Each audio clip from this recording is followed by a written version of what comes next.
Hi there, folks. Yes, hello.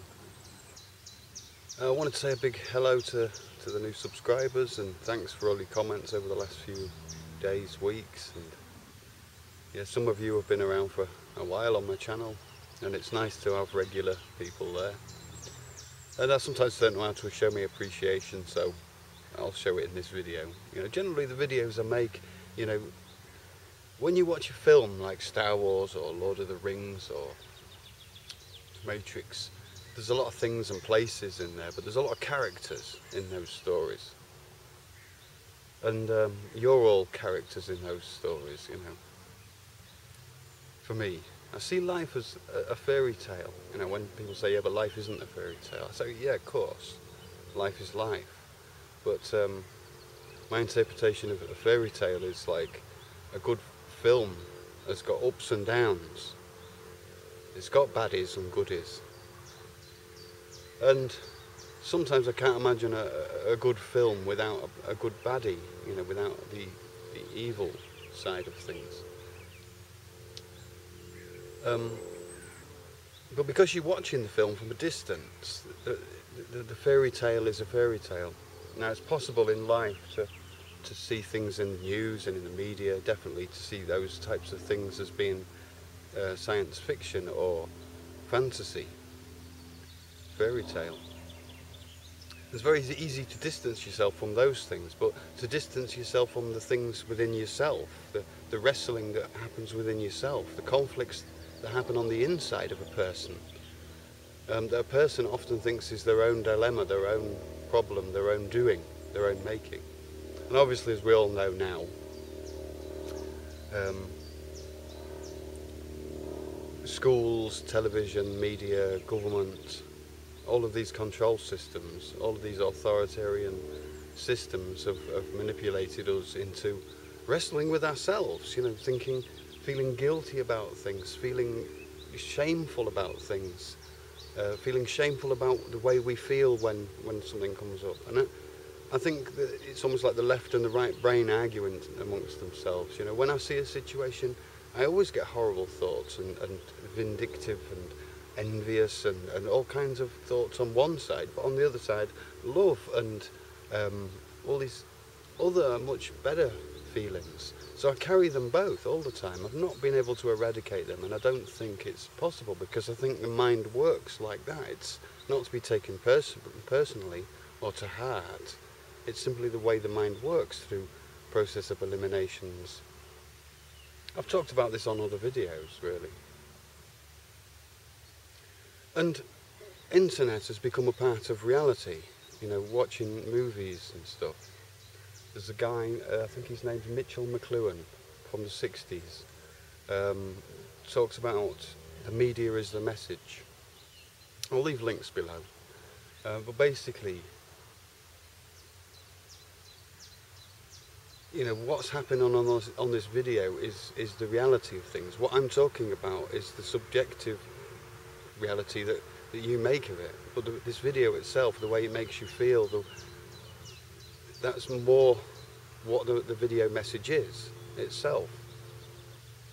So like when I'm watching YouTube, the themes that I address on my channel are more to do with how the media makes you feel. Not because there's videos, how to make a boat, how to cook, how to add numbers, practical things in life, what you see on the video.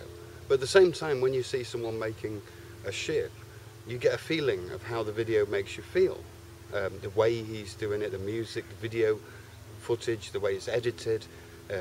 Is it irritating to watch? Is the quality, the wind noise on all of these things affect the experience, sometimes subliminally. Most often there's definitely subliminal effects to every kind of media that we consume. And sometimes those subliminal effects with their intent or non-intent. Maybe somebody who's making a music video or something will wear something that's not very, doesn't fit on the video, makes them look stupid or something. Or maybe that's with intent. So you get my point, yeah.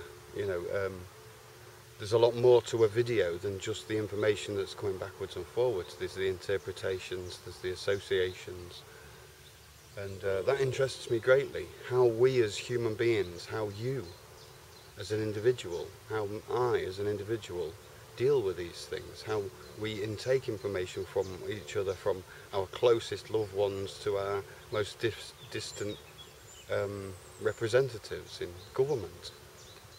How do we really feel as human beings about those situations, and that affects the media experience. As you've seen on my channel, I've tried subtly to put in some happiness, some sadness, some emotions, because the emotions are transportable through these media. And that's how propaganda has often worked, to make the masses cry or to make the masses laugh, to change the mood of the nation.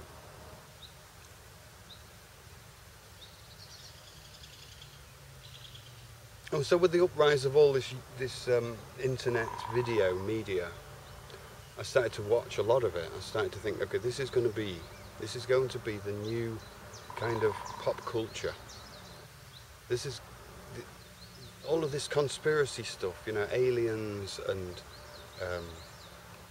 you know, who runs the world, and ghosts, and anything that has not been explained will be really pushed forward. And so I started watching videos, and I thought I'd share a few of my sources with you, because I have intentionally sat down and consumed a high amount of absurd media in order to try and find a lowest common denominator behind everything. So, so there's a lot of things I've researched from. Well, there's the religious stuff, you know, the general scriptures that we know, and then there's the alternative kind of religions and spiritualism, like Terrence, McKenna, all of them, Noam Chomsky. Yeah, who we got? Yeah, the general list of people. Yeah, Alan Watts, Ayn Rand, Tolkien. I love Tolkien. I really like the whole Silmarillion and everything. Makes so much sense to the way things are run. I watch a lot of Alex Jones. I watched a hell of a lot. David Icke, watched all of his seminars. Kerry Casidy with Project Camelot, and Bill Ryan with Project Avalon. Watched all their stuff about Steve Wilcock and Stephen Grear and the Project Looking Glass, and then there's Billy Myers and Preston Nichols and Duncan Cameron and the Montauk Chair, the Manhattan Project, you know, like Travels to Space and Mars, you know. Then there's the Stephen Molyneux and the free market, voluntary anarchy capitalism thing. But then the law stuff, yeah, what we got in the law, we've got Rob Menard and the Spaniard, even like, yeah, the commonly known as Dom. Watched so much stuff from these people. Bill Thornton.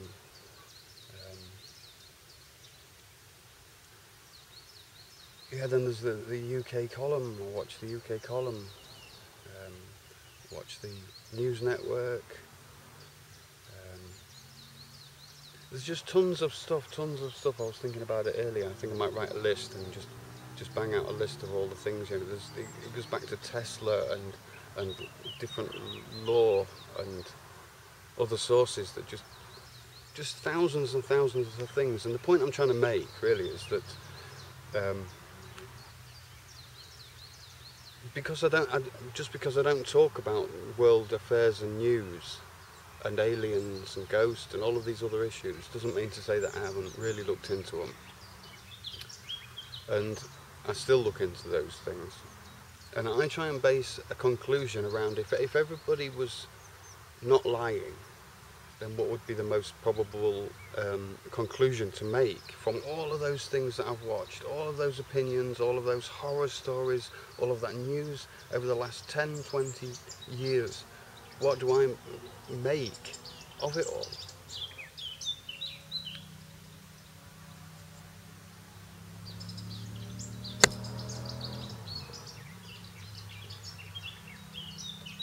all along the way you can find people to blame. You know, for everything, every single thing you find someone to blame.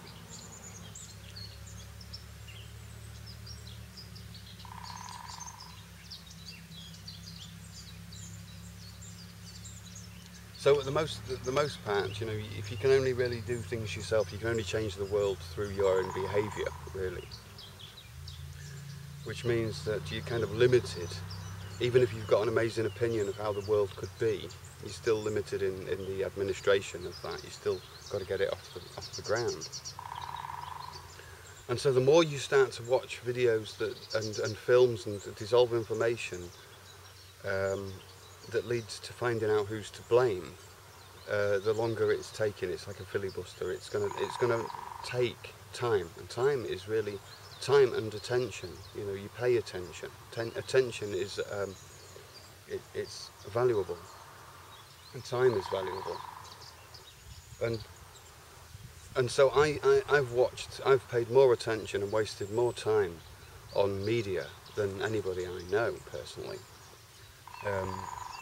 But I've always had a goal and an aim to find out, to come back to you folks and say, this is my conclusion, without saying that anything is actually even wrong, necessarily. Saying that there's a small mistake being made by everybody on their part, but it's an innocent mistake, and what everybody actually means is the same thing.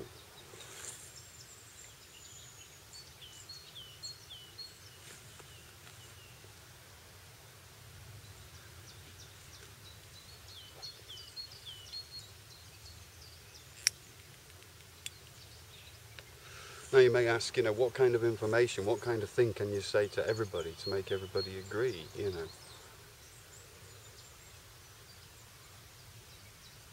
For starters, I'd know that anything I say, you know, it'd have to be for everybody to be able to say that, you know. So I would say, you know, everybody has the right to be an individual.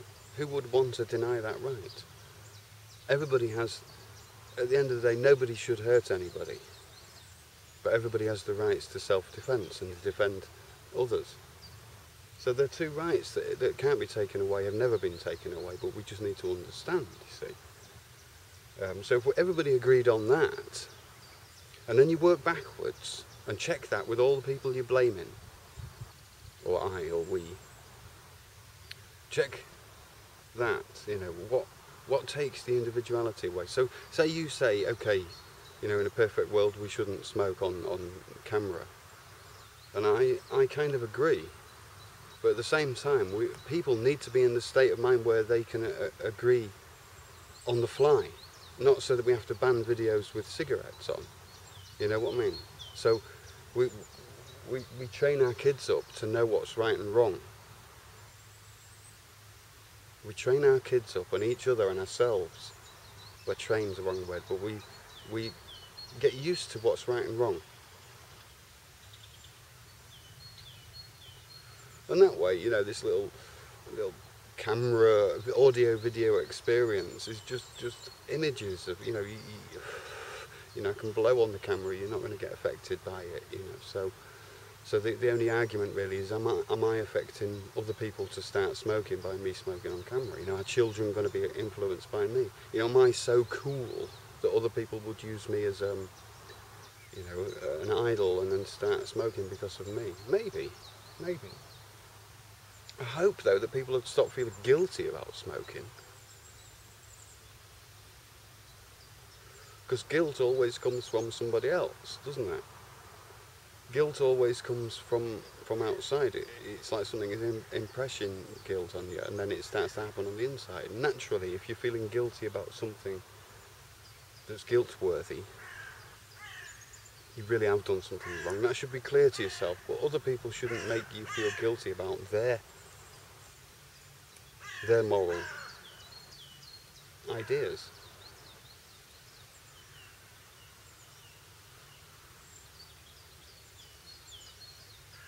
And so I don't like to waste a lot of time on news. You know, I think a lot of the news is to waste time, but at the same time, I have got respect for those people who are putting out good, solid news, and also putting in a little bit of their own truth.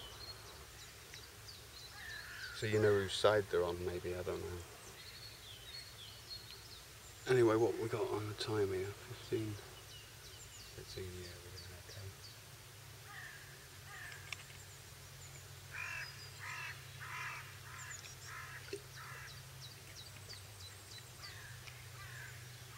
Yeah, so I'll leave that one there, actually.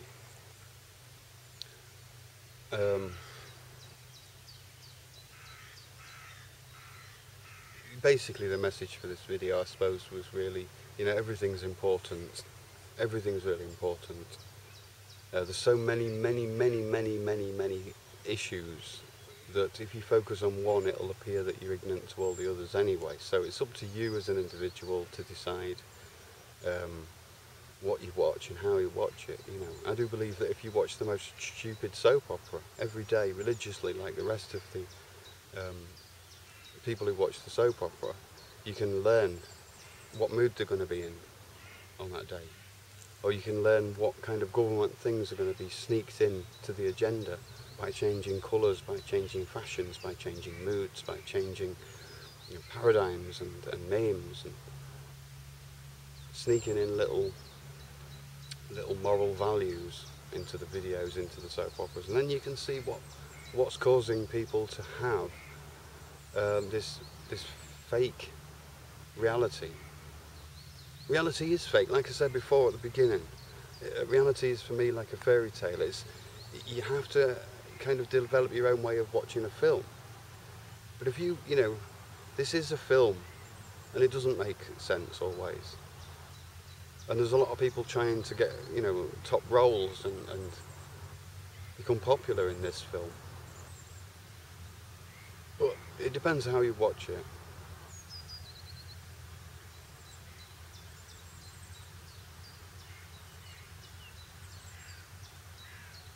Yeah, okay. Thanks for listening. See you later. Hope you enjoy the nice weather. If you've got nice weather, have a great time. Cheerio.